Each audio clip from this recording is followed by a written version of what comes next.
तुमने अपने ख्यालात को शेर की शक्ल में दे के बतौर अकीदा पेश करके हमारे बच्चों को आपने वरगला दिया कि आलिम बनना बेकार है। भाई दुआएं छोड़ दो, कुरान छोड़ दो, हदीस छोड़ दो, नात पढ़ो, सिर्फ नात पढ़ो, वो भी कायदे आजम मोहम्मद अली जिन्ना पौंड और डॉलर्स के लिए पढ़ो। सेठ साहब की फरमाइश पे 2 शेर, मलिक साहब की फरमाइश पे 2 शेर, चौधरी साहब की फरमाइश पे 2 शेर, मेजबान की फरमाइश पे 2 शेर। कोई भी ये नहीं कहेगा ठेले वाले की फरमाइश पे 2 शेर, मकई वाले की फरमाइश पे 2 शेर, चौकीदार की फरमाइश पे 2 शेर। ये क्या देंगे? भड़ में जाओ, तुम इस काबिल ही नहीं हो कि तुम्हारी पसंद का शेर पढ़ा जाए। शेर पढ़ा जाएगा चौधरी साहब का, मलिक साहब की पसंद का। अंदर बैठी हुई बहन जो बच्चे के हाथ में 5000 का नोट और एक पर्चा भिजवाएगी, अम्मी कह रही है ये भी पढ़ दे, लाओ जी बहन जी की फरमाइश आई है 5000 के नोट के साथ, ये पढ़ेगा ये नात खान। आप समझते हैं ये बड़े दर्जे वाले? नात पढ़ना सादत जरूर है, इखलास के साथ। बच्चे ने भी पढ़ी, अगर इसने इखलास से पढ़ी इसको आखिरत में इनाम जरूर मिलेगा, इसका इनकार नहीं। लेकिन जो इसके लिए पढ़े उसे थप्पड़ मिलेंगे, उसके लिए सजा है। अभी टाइम नहीं है, वरना मैं आपको हदीस सुनाता, सही हदीस, कि रियाकार क्या कितना बुरा अंजाम होगा आखिरत के अंदर, बहुत बुरा अंजाम है। तो बिल्कुल ये याद रखें कि हजारों नात खान एक तरफ हों, कारी हजरात हाफिज एक तरफ हों। हिफ्ज़ कुरान सादत है, लेकिन आलिम और इल्म के बराबर नहीं हो सकते। मुझे फख्र है अपने इन बच्चों पर।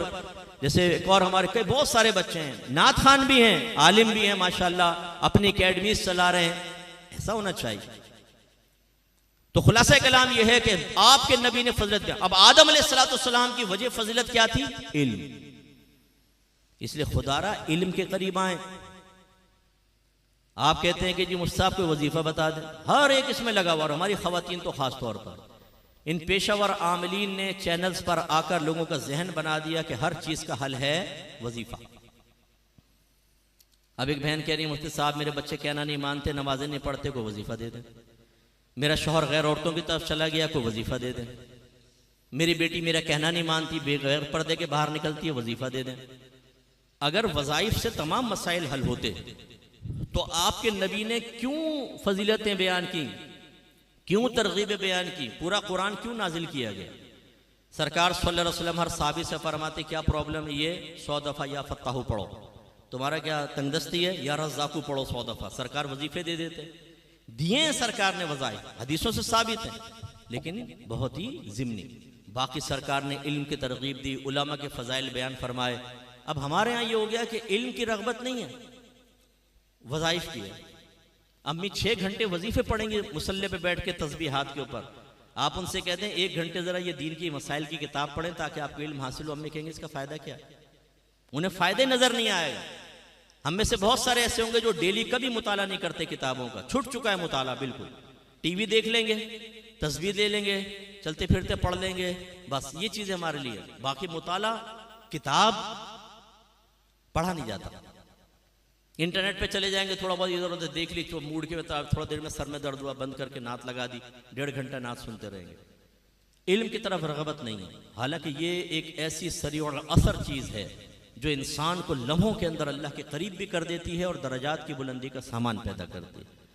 और मैंने अपना मिशन बनाया हुआ है कि हमने इल्मी माहौल बनाना है।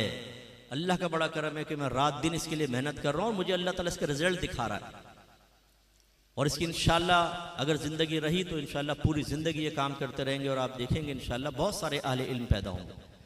तो कहने का मतलब ये है कि आदम अलैहिस्सलाम को अल्लाह ने इल्म दिया। अब इनको हुक्म हुआ कि इस इल्म की फजीलत की बिना पर सजदाए कौन सा करें? सजदाए ताज़ीमी। ये पहली शरीयतों में रवा था, हमारी शरीयत में मना। अब अल्लाह ताला ने इरशाद फरमाया सुम्मा कुलना लिल मलाइकति इसजुदू लि आदमा फसजदू इल्ला इब्लीस। अल्लाह ताला ने फरमाया फरिश्तों से कि सजदा करो आदम अलैहिस्सलाम को, सबने सजदा किया सिवाय इब्लीस के।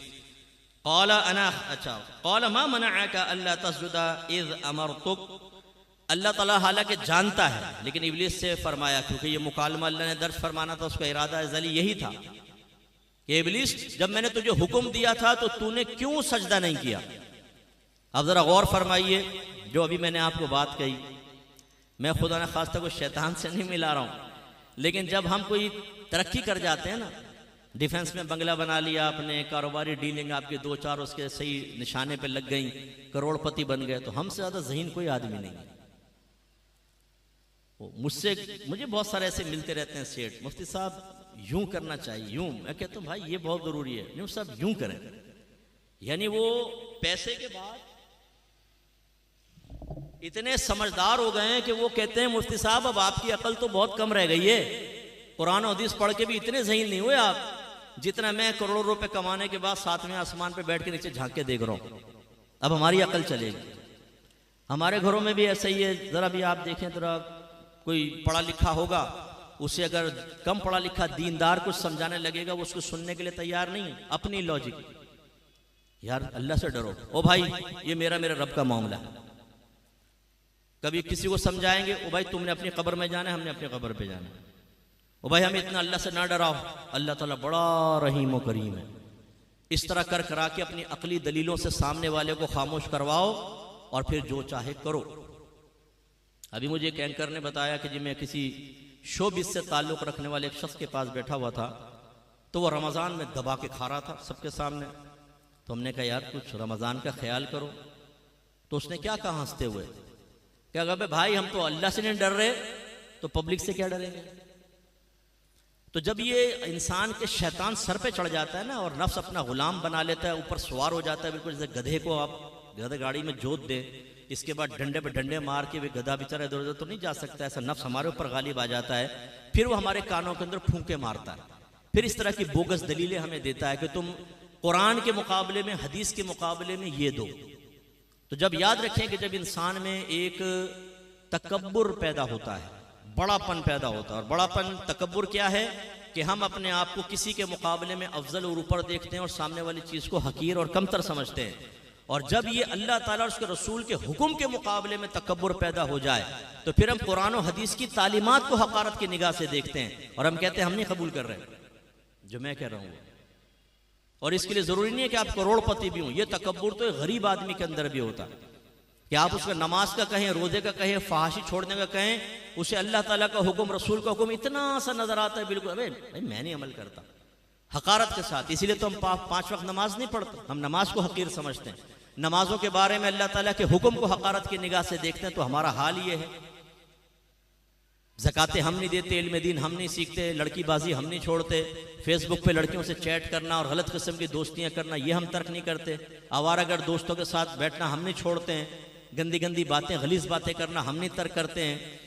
और जवाब में कहो तो हमारा अंदर का तकब्बुर सर चढ़कर बोलता है। ये वही तकब्बुर है भाई जो फिरौन के अंदर था। क्या जब मूसा अलैहिस्सलाम ने अल्लाह का दीन पेश किया तो मैं क्यों मानूं, इसी तरह ये तकब्बुर अबू जहल के अंदर था। नबी करीम ने दीन पेश किया तो मैं क्यों मानूं।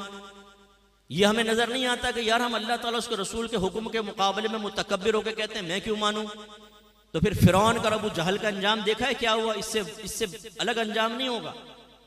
सिर्फ इतना जरूर होगा कि अगर हम ईमान बचा कर ले गए तो सजा के बाद जन्नत में जा सकते हैं, ये तो हमेशा हमेशा के लिए जहन्नम में जाएंगे। लेकिन खुदा ना खास्ता इस तकब्बुर ने ईमान ही सल्ब कर लिया तो फिर फिरौन और अबू जहल के साथ ये अंजाम होगा, फिर हम कहीं पर भी नहीं रह सकते।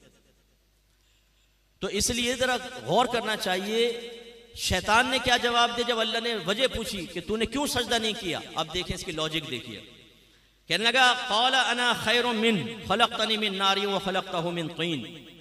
ऐ अल्लाह ताला मैं इसलिए सजदा नहीं कर रहा हूं कि मैं आदम से बेहतर हूं।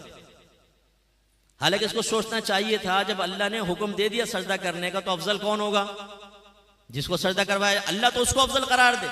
लेकिन ये आगे डेढ़ होशियार, अल्लाह ताला मैं इससे बेहतर हूं। और दलील क्या दी कि तूने मुझे आग से पैदा किया है और आदम अलैहिस्सलाम को मिट्टी से पैदा किया। मुफस्सिरीन फरमाते हैं इसकी अकली तावील ये थी कि जब आग जलाएं तो किधर जाती है, ऊपर की तरफ, और मिट्टी को गिराएं तो कहां जाती है, नीचे की तरफ। तो जो ऊपर को उठे इसने कहा वो अफजल होता है, जो जमीन की तरफ बस्ती की तरफ जाए वो मफजूल होता है। तो मैं हूं इससे अफजल, मैं क्यों सजदा करूं।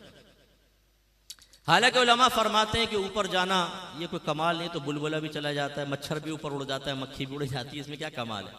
सोना नीचे पड़ा होता है, मक्खी ऊपर उड़ रही होती है, सोने को छोड़ो नीचे आएगा, मक्खी ऊपर उड़ेगी, अफजल कौन है, सोना।